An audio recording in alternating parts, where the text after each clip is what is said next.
நீங்கள் கெஸ் பண்ண மாதிரி இது கொல்லிமலையில் இருக்கிற நம்ம அருவி.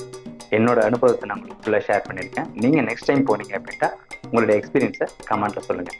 வாங்க வீடியோக்குள்ளே போகலாம்.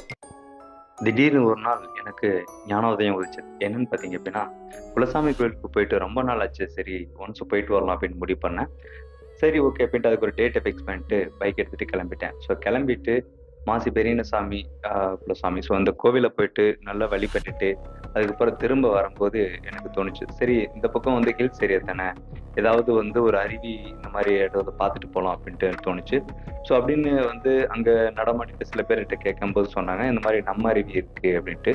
ஸோ நிறைய அருவி இருக்குது. ஸோ அதில் நம்ம அருவி வந்துட்டு எனக்கு பேர் கொஞ்சம் பிடிச்சிருந்துச்சு. சரி அப்படின்ட்டு அந்த இடத்துக்கு போனேன். நம்ம அருவி தானே, சரி போய் பார்த்துட்டு வரலாம் அப்படின்னு போனோம். அந்த இடத்துக்கு போகும்போது பார்த்தீங்கன்னா நம்ம கோவிலில் இருந்துட்டு வந்து ஒரு 8 கிலோமீட்டர் பக்கம் இருந்துச்சு.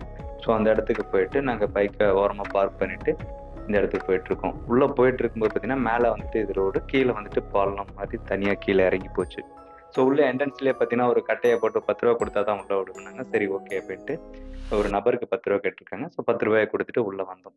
ஸோ உள்ளே வரப்போது பார்த்தீங்கன்னா நிறையா ஜென்ஸ் வந்து குடிச்சிட்டு இருந்தாங்க.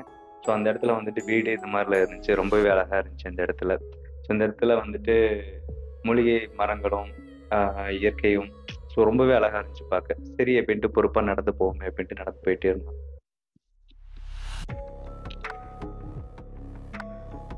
இந்த இடத்துல அதிகமாக வந்துட்டு ஜென்ஸ் அது மாதிரி குளிச்சுட்டு இருந்தனால லேடிஸ் மோஸ்ட் ஆஃப் யாரும் இந்த இடத்துல இல்லை. ஒரு சில பேர் மட்டும்தான் வந்துருந்தாங்க. இந்த இடத்துல நாங்கள் போயிட்டே இருக்கும்போது வந்து பார்த்திங்கன்னா 2 பக்கமே வந்து பார்த்திங்கன்னா ரொம்ப அழகாக இருந்துச்சு. ஒரு சைடு வந்து ரொம்ப பள்ளமாகவும், ஒரு சைடு வந்துட்டு ரோடு போட்டிருக்கனால அந்த சைடு ரொம்ப மேடாகவும் இருந்துச்சு. பார்க்கவே ரொம்ப அழகாக இருந்துச்சு. இந்த இடம் ஃபுல்லாகவே செம்மண்ணாக இருந்துச்சு. ரொம்ப அட்ராக்டிவாக இருந்துச்சு இந்த இடத்துல. பாருங்க இந்த பச்சை பசுமே எவ்வளோ அழகாக இருக்குது பாருங்க. ஸோ நாங்கள் போன டைம் வந்து பார்த்திங்கன்னா மழை சீசன். ஸோ இந்த நம்ம அருவியில் வந்துட்டு போயிட்டு அந்த இயற்கையெல்லாம் வந்து ரொம்ப ரசிச்சுட்டு ஸோ வீடியோஸ் எல்லாம் எடுத்துகிட்டு ரிட்டன் கிளம்பும்போது பார்த்தீங்கன்னா சரியான மலை. ஸோ அந்த மலையில தான் வந்துட்டு கொண்டை ஊசி வளைவு 72 வந்து கிராஸ் பண்ணேன். ஸோ அவ்வளோ மலை. பட் எங்கேயாவது ஸ்டே பண்ணலாம், இடம் தேங்கலாம் அப்படின்னு பார்த்தாலும் ஆல்ரெடி நனைஞ்சாச்சு. இதுக்கு முன்னாடி ஸ்டே பண்ணி என்ன பண்ண போகிறோம் அப்படின்ட்டு அப்படியே கீழே வந்துட்டோம். ஸோ இதுதான் நம்ம அருவி. ஸோ இந்த இடத்துல வந்து பார்த்தீங்கன்னா ஸ்டெப்ஸ் வந்து ரொம்ப பெருசாக கொடுத்துருக்காங்க. ரொம்பவே அழகாக இருக்குது இந்த இடத்துல பார்க்கறதுக்கு. ஸோ இந்த வீடியோஸில் சைடில் தெரியுற அந்த கோடு மாதிரி தெரியுது பார்த்தீங்கன்னா அந்த வானவில்லோட வந்துட்டு கவர் ஆகிருக்கு. ஸோ எனக்குவே ரொம்ப ஹாப்பியாக இருந்துச்சு இந்த வீடியோ ஷூட் பண்ணும்போது. ஸோ இந்த வீடியோஸ் வந்து பிடிச்சிருந்துச்சு அப்படின்னா கண்டிப்பாக லைக் பண்ணுங்கள், ஷேர் பண்ணுங்கள், சப்ஸ்கிரைப் பண்ணுங்கள். ஸோ இதுக்கு மேலே இந்த இடத்துல நடந்த ஒரிஜினல் ஆடியோ வந்துட்டு உங்களுக்கு நான் மிக்ஸ் பண்ணியிருக்கேன். தேங்க்ஸ் ஃபார் வாட்சிங்.